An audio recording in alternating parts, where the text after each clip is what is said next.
हाय दोस्तों, नमस्कार।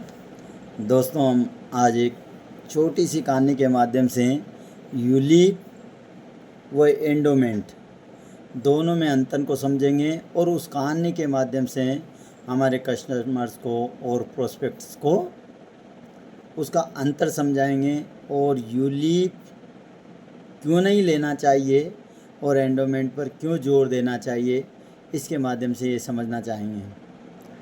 एक साधु महात्मा की कहानी से स्टार्ट करते हैं कि एक साधु होते हैं, संत बनता है एक व्यक्ति।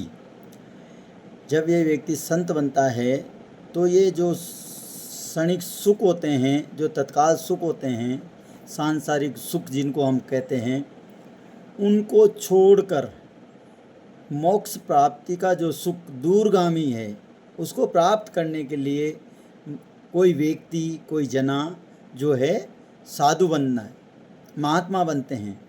तो एक बात बताइए, जब इस संसार के जो सुख छोड़कर उस दूरगामी सुख की प्राप्ति के लिए जो तपस्या करता है और मेहनत करता है, जबकि हम क्या करते हैं, जब हम यूलिप लेते हैं, यूलिप प्लान लेते हैं और एंडोमेंट प्लान को छोड़ते हैं। तो जो हमारा कस्टमर है उसको यही समझाना है कि एक साधु महात्मा की कहानी से हमें ये ज्ञान प्राप्त होता है कि क्षणिक सुख हमें छोड़ देना चाहिए जो कि गारंटेड नहीं है, और बाद में जो सुख गारंटेड है वो दूरगामी है, लेकिन उसको प्राप्त करना चाहिए। तो यूलिप का सुख क्षणिक होता है, बाद में इसका कोई पता नहीं है कि इसका गारंटेड रिटर्न इतना होगा या नहीं होगा। तो हमें एंडोमेंट प्लान लेना चाहिए कि एंडोमेंट प्लान का चाहे कम मिलेगा लेकिन गारंटेड मिलेगा। इस बात की गारंटी है कि ये इतना मिलेगा।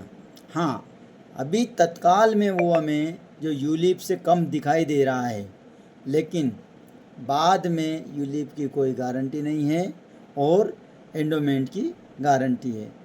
तो दोस्तों, इस कहानी के माध्यम से हमें एक कस्टमर को यूलिप व एंडोमेंट प्लान में दोनों में डिफरेंट करना है और दोनों में से फिर उसको सिलेक्शन ऑफ पावर छोड़ना है कि अब आप बताइए आप कौन सा सुख प्राप्त करना चाहते हैं, क्षणिक सुख प्राप्त करना चाहते हैं या दूरगामी सुख प्राप्त करना चाहते हैं।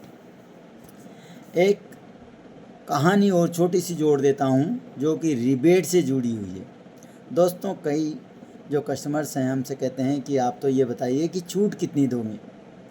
छूट का सवाल आता है रिबेट से। रिबेट तो हम उसको इस कहानी के माध्यम से समझा सकते हैं कि मान लीजिए आप रास्ते में जा रहे हैं और आपको एक 500 का नोट या 200 का नोट या 100 का नोट गिरा हुआ मिल जाता है। तो आप ये बताइए हमें उस नोट का आप क्या करेंगे। तो जो सामने वाला है, सुनने वाला, हमें जवाब देगा कि उस नोट को उठाकर हम मंदिर में दान कर देंगे, मंदिर पर चढ़ा देंगे। तो हम उनसे पूछेंगे कि आप ये बताइए वो नोट आपको मिला था, आपको मिला था तो वो नोट आपका हो जाना चाहिए, आपने मंदिर में क्यों चढ़ाया। तो कस्टमर वो बोलेगा कि दूसरे का पैसा हजम नहीं होता है, पचता नहीं है, इसलिए हमने मंदिर पे चढ़ा दिया। तो सर एक बात बताइए, आप जो मुझसे छूट मांग रहे हैं, रिबेट मांग रहे हैं, ये रिबेट का पैसा मेरा अपना है और इससे मेरा परिवार चलेगा, इससे मेरे बच्चों का खर्चा चलेगा। तो एक बात बताइए, ये पैसा आपको कैसे हजम होगा। दूसरा उदाहरण हम ये दे सकते हैं कि मान लीजिए मैं आपके घर पर आया था और मेरा पर्स आपके घर पर छूट गया है, उसमें मेरे 2000, 3000, 5000 रुपये रखे हुए थे। तो सर आप बताइए आप उस पर्स का क्या करेंगे। तो कस्टमर निश्चित रूप से ये बोलेगा कि हम आपको कॉल करेंगे और आपका पर्स आपको लौटा देंगे।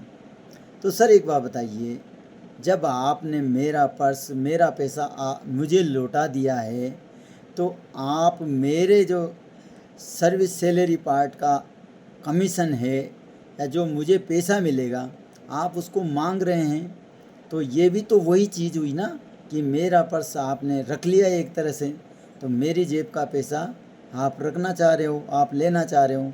तो सर इन दोनों उदाहरणों के माध्यम से हम रिबेट को कम करने की कोशिश करेंगे। थैंक यू दोस्तों।